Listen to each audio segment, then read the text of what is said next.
Sabi nila, bungangera daw ako. Maingay. Tumatalsik ang laway. Hindi, joke lang. Alam niyo mga bilas, walang masama ang magsalita ng malakas, mabilis, kung nasa tama o kung natatamaan ka. Pasensya. Pero kung bantahira ka lang talaga, okay na rin sa akin yun. Engagement na rin yun.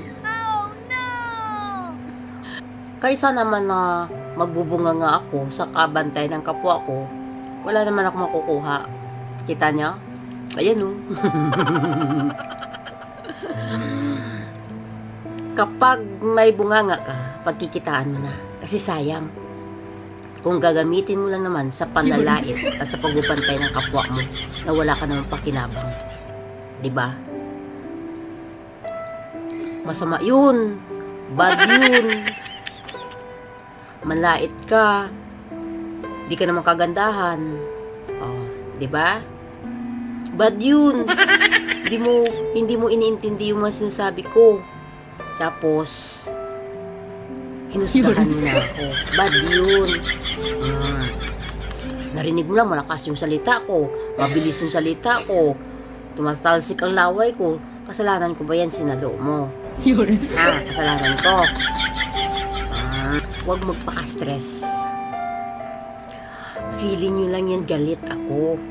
Pero deep inside, hindi ako galit.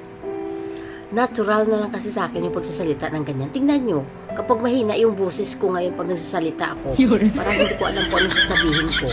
Alam ko kasi yung pagdala ng malakas na boses, pang-announcer kasi dapat ang kurso ko, hindi lang natuloy. So, ito, DG na lang. DG.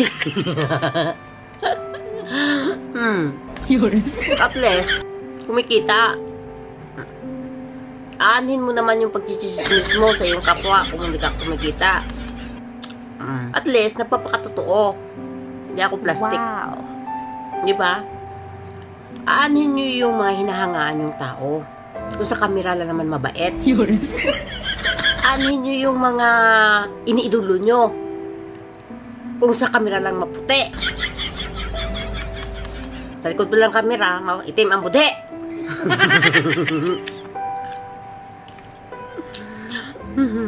Chill lang.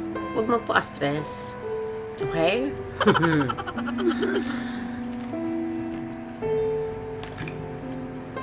Mooncake. Wow. Dahil mid-autumn na dito. Sarap.